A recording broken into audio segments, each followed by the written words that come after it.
Dear students, I am Professor Vibhuti Patel, Head of the Department of SNDT Women's University, Mumbai, and presenting paper number 4, Women in Economics, and module number 3, which is on Organizing the Unorganized, where the co-writer is Ms. Sujata Kotoskar, who is an independent gender expert and researcher. Now, when we talk about the unorganized sector, the other terminologies used to narrate the realities of unorganized workers is also informal sector. Now, what is the informal sector? Concept of informal sector has been described in various ways by situation of workers or entrepreneurs who are suffering from variety of insecurities and who are denied labor market security. That means they are fending in the labor market without any protection of legislation or government rules. The law of jungle prevails there. There is no security of any employment. Any time the business will close, their enterprise has a very casual temporary nature. Anytime you can be hired or fired. That means there are no labor standards there.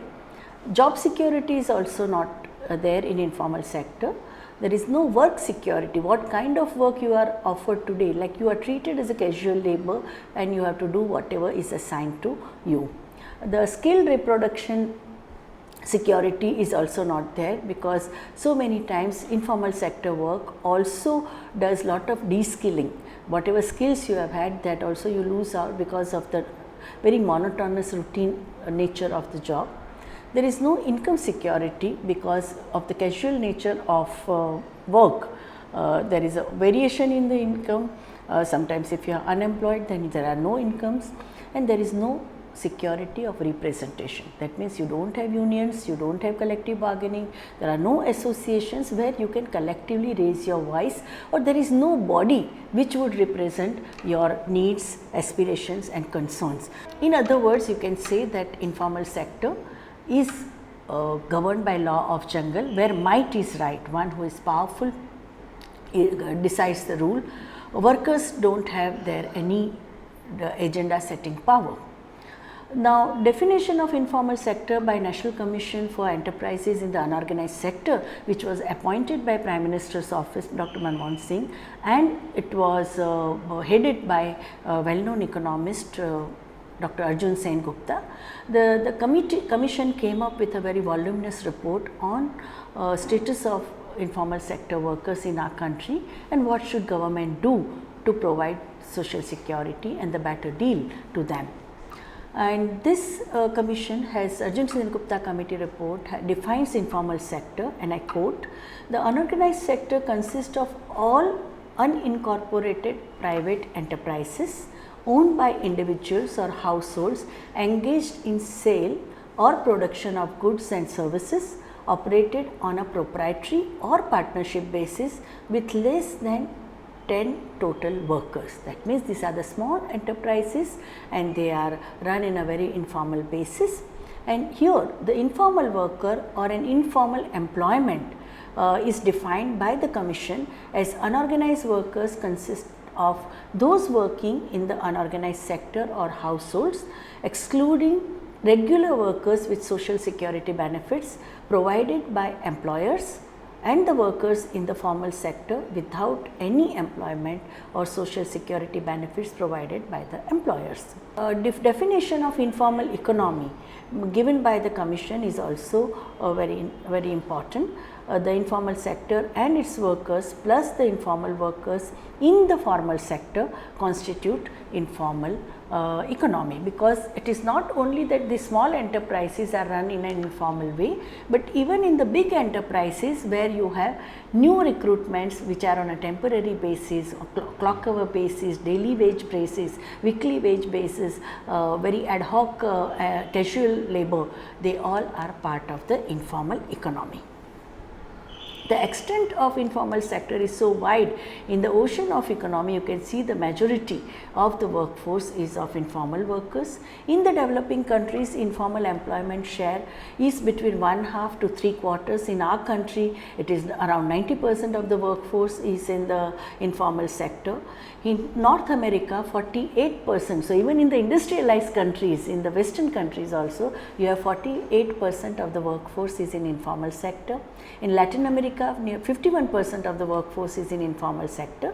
In Asia, 65% of workforce is in informal sector. In sub-Saharan Africa, there are 72% workers who are in the informal economy. Now, 78% workers in South Africa are also in informal sector. Now, in the developing world, more than 60% of women workers are in informal employment. In sub-Saharan Africa, it is 84%. So, the poorer the nation, more informal sector workers you would have.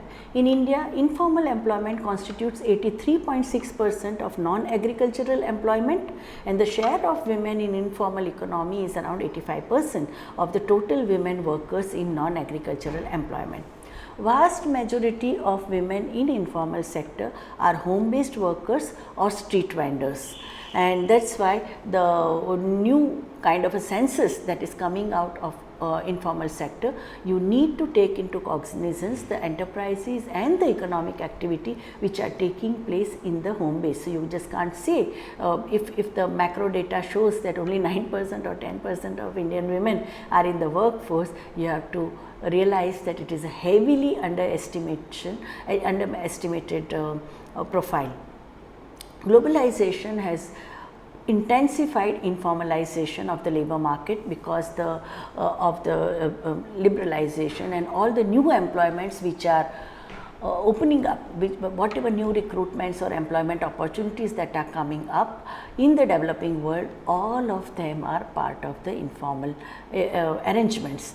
After the initiation of globalization, a rising trend is witnessed in the informalization of labor market all over the world, including India. So, right from the IT sector to enterprises or to new recruitments in the MNCs or public sector, everywhere employers are keeping workers in the tenterhook because there is a no job guarantee. There are hire and fire policy is completely in the hands of the employers, and all the labor reforms which are taking place in the developing countries, they are eroding collective bargaining, and the other earlier trade union movement has disintegrated and workers are completely atomized.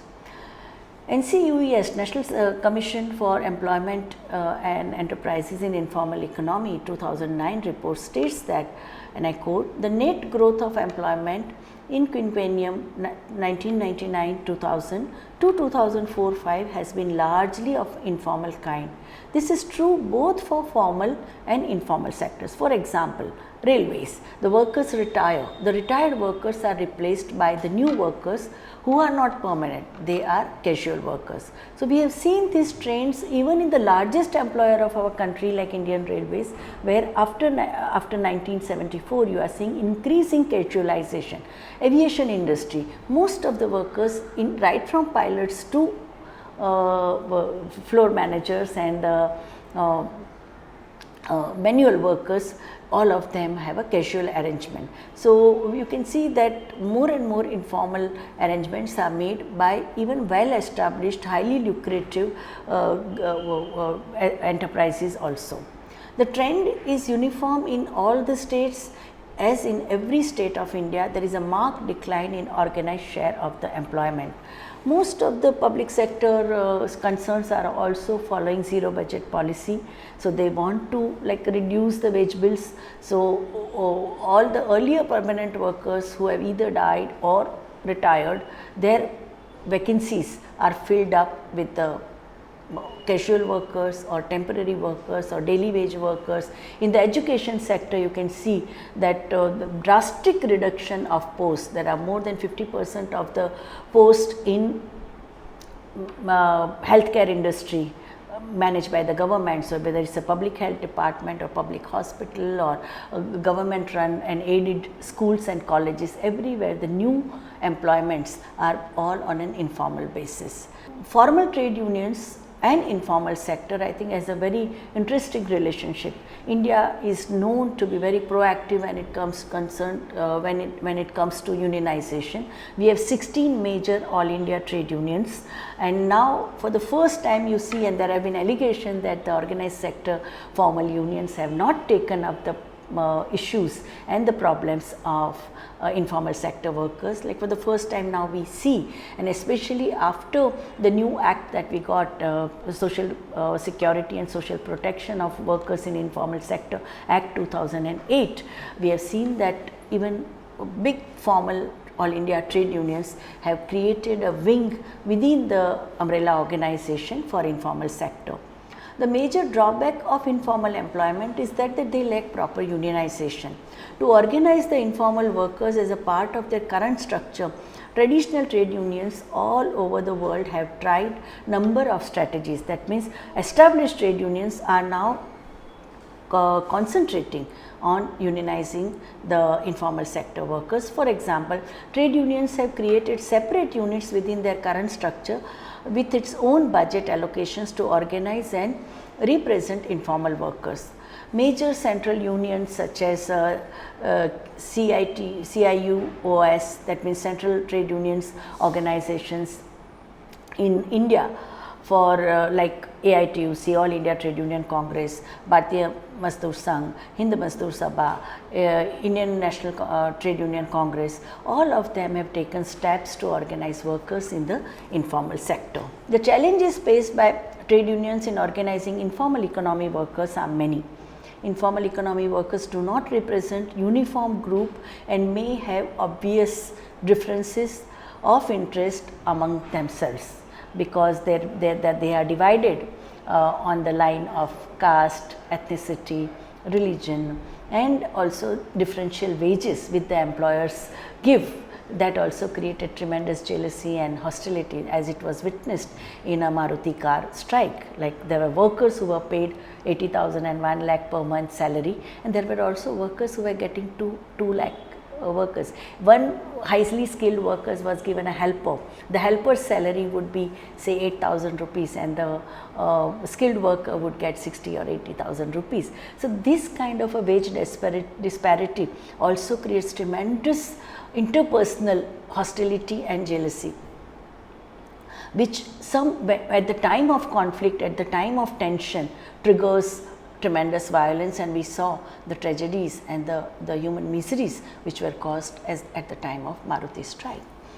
They may not share the common interest with the bulk of current union members, for example, ethnicity, tribal workers or Dalit workers or workers from minority communities, or workers who are very closely linked, where whole family is working in the same enterprise, or workers from one particular village and workers from the other village in the same enterprise. They may have their different kind of ties and associations, and those ties become stronger. Like if you see now the new enterprises where we observe that you have workers from say in whole of post globalization, industrialization, the way it has taken place, in one particular manufacturing unit you would have workers from say 8 to 10 states of India, and who speak only their own mother tongue. And these workers, they are in clusters. They have their own cook, they have their own ETV channel to watch 24/7, they have their own food being cooked, they talk in their own mother tongue. So workers from Orissa would not interact with workers from Karnataka, or workers from Tamil Nadu may not interact with workers from Punjab. So this kind of a scenario also creates a situation where workers, though they have the same class interest, but they don't come together on a common platform to assert their own rights. They are often so caught up in daily struggle for survival that they are not inclined to join any collective action, especially when they cannot see how such action or membership in the union can help them solve their practical problems and basic needs.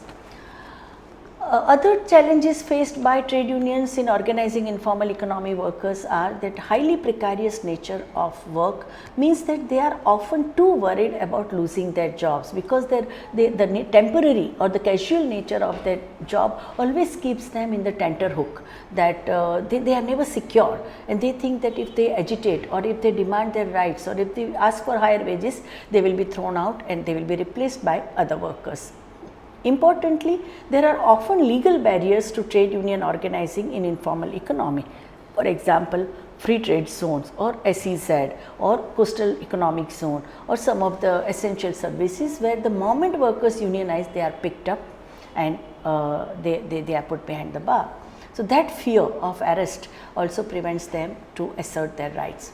It may be hard for unions to contact and mobilize informal workers, especially home based workers, and those in micro enterprises. Organizing drives can be costly and difficult, as well as time and resource consuming, because home based workers, they are completely dependent on the agents who give them raw material and who pick up the finished goods, and the agents command massive control over their source of livelihood. So, generally, like there have been examples of home based workers who have unionized. There are researchers, anthropologists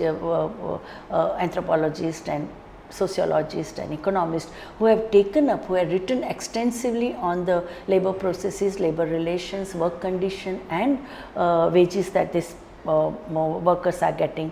But that is more at a policy level. You have a women working worldwide, or you have a clean clothes movement where they say that you can't employ child labor in a garment industry, or you can't have a sweat labor. So, lot of documentation, anthropological studies and policy level work has been done by International Labour Organization, by individual researchers, labor historian, labor sociologist, labor economist.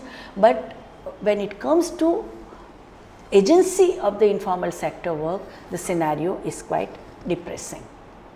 Unions may find it hard to retain informal sector workers as the members because of the precarious nature of their employment, and they would therefore have to whether it is efficient use of the human and financial resources to try to organize such workers, because these workers, whenever they are unemployed, they won't be able to pay even the union's subscription.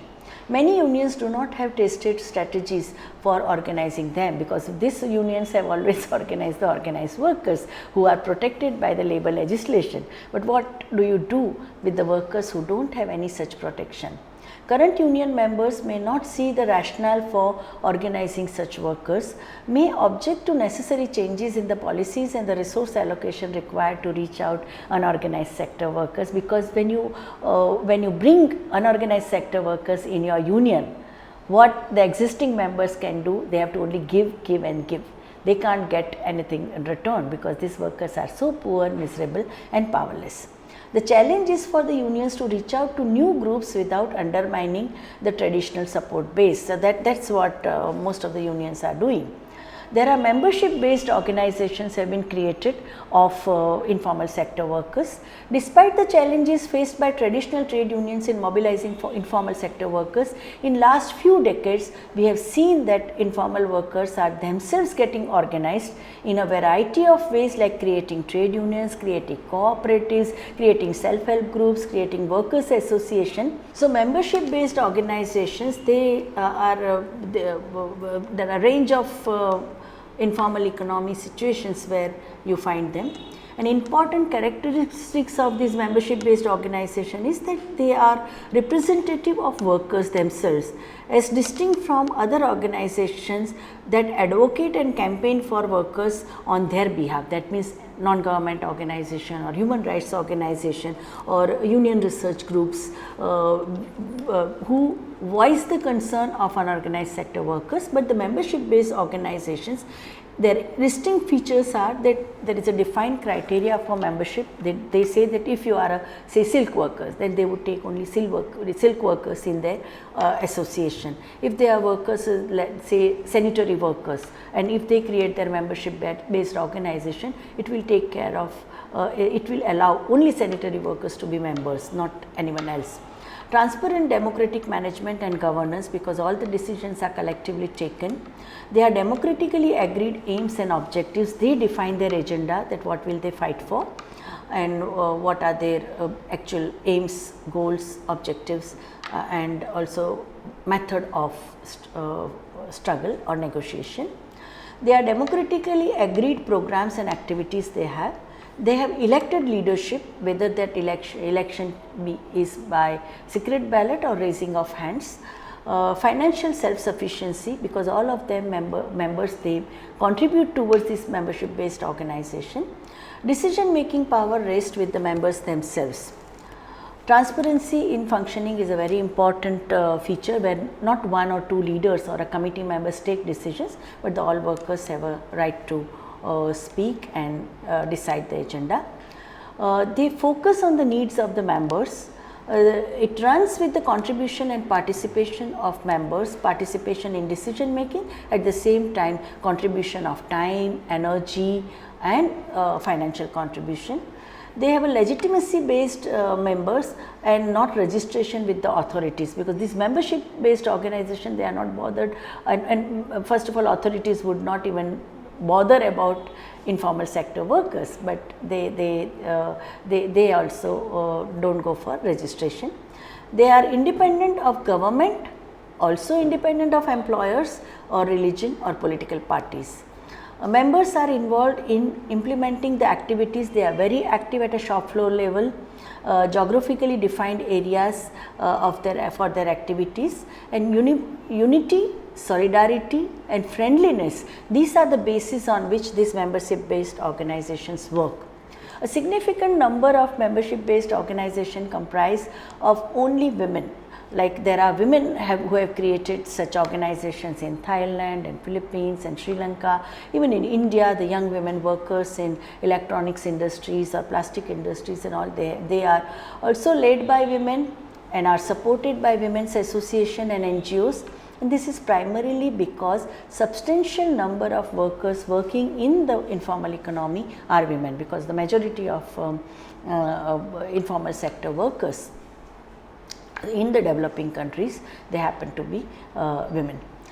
These membership based organizations are diverse in their geographical coverage, ranging from small local organizations to national organizations to federations, alliances, regional networks, associations and a variety of international organizational forms that they have adopted for their day-to-day functioning, for their strategic planning, the roadmap of taking their demands further and achieving their goals.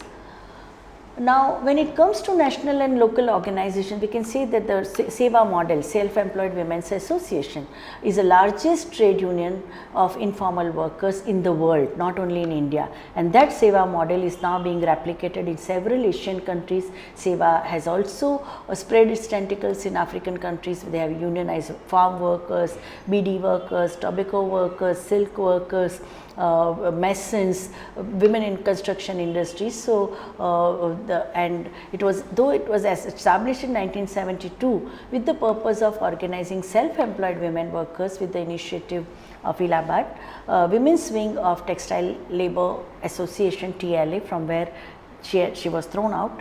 SEWA membership increased from 1070 in 1972 to 1.75 million. That means 17.5 lakhs women were members of SEWA in 2012.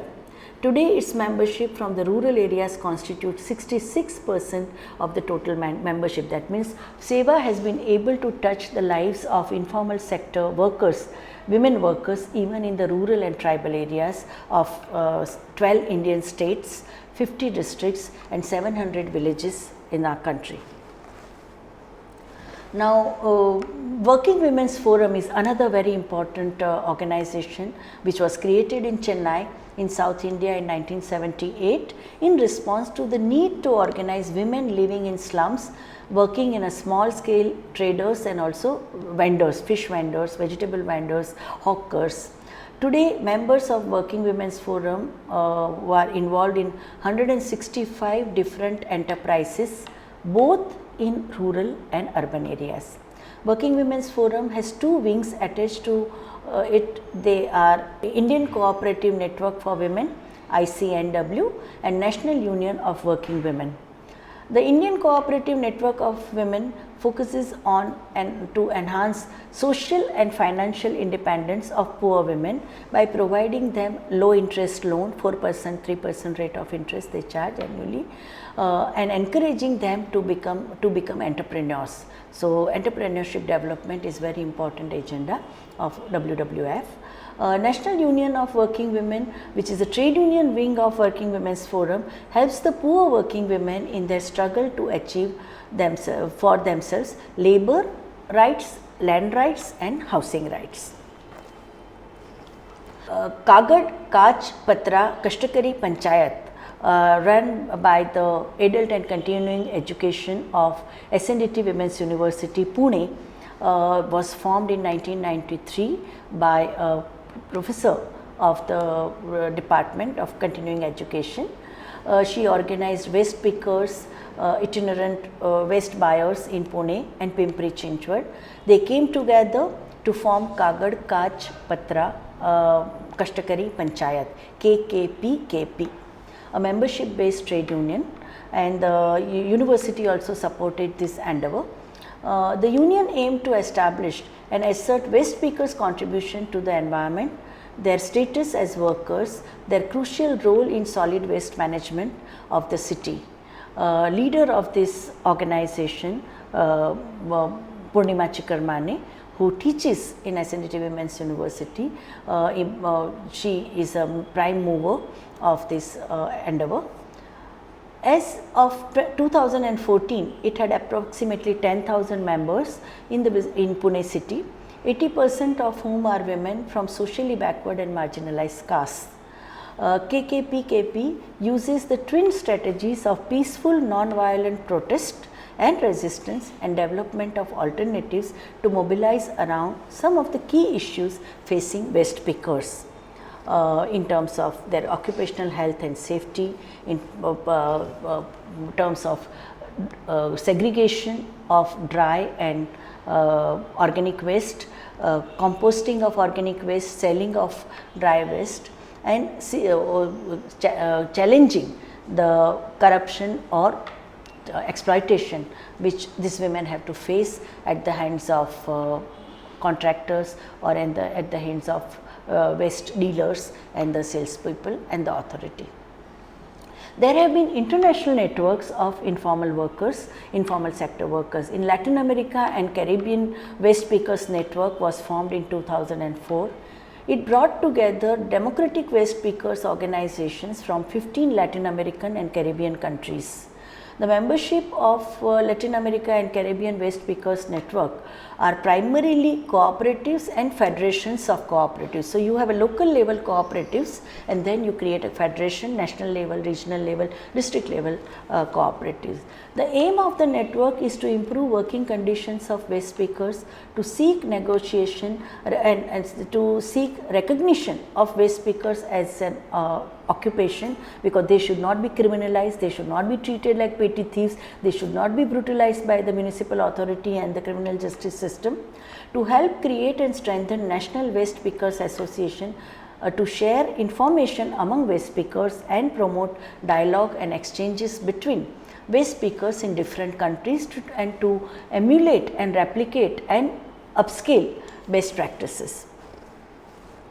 Now, StreetNet is another international alliance of street vendors which was launched in 2002. Its membership is open to unions, cooperatives, associations directly organizing street vendors, market vendors, hawkers among their members. It has 36 member organizations in 11 countries and majority of members are from Africa, but has growing membership organizations, members of the organizations in Asia, Latin America and also Europe, because Europe also has a tremendous massive in migration from the developing countries who are into waste management. The network aims to promote exchange of ideas and information relating to various issues concerning street vendors to organize and work out advocacy strategy.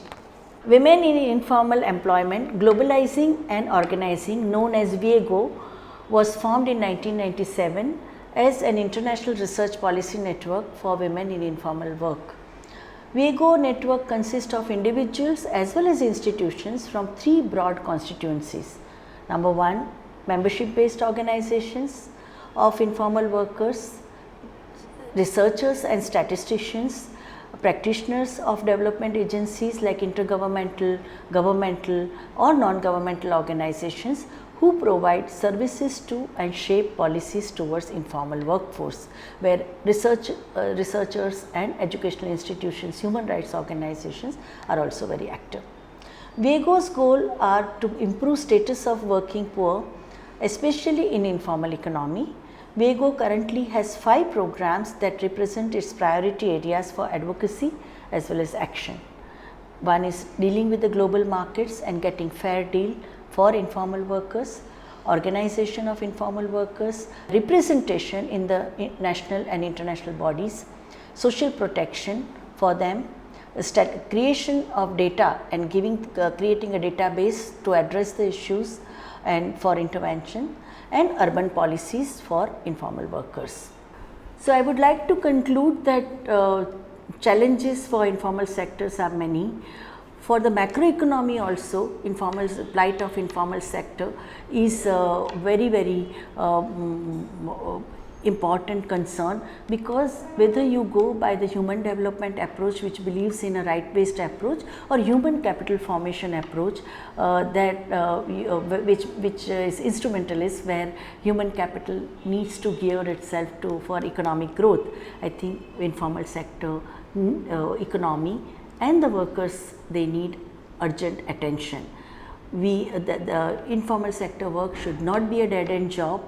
We need to invest in them in terms of giving them social security, giving them proper food, proper shelter, proper health condition, better condition of work, safe condition of occupational life, and also skilling is very important, because once you have a skilled labor, then it is not only the advantages to the worker, but it is a win-win formula for all stake groups, because it is not only the workers who will get more wages and who will get more rewards in terms of when the economy changes. They will be more flexible because they would have variety of skills to adjust to the new demands of the growing economy, but it also contributes to a higher rate of growth to the economy. We have seen the countries which have invested in their workforce, they have always got more rewards in terms of double-digit growth and overall prosperity for the nation.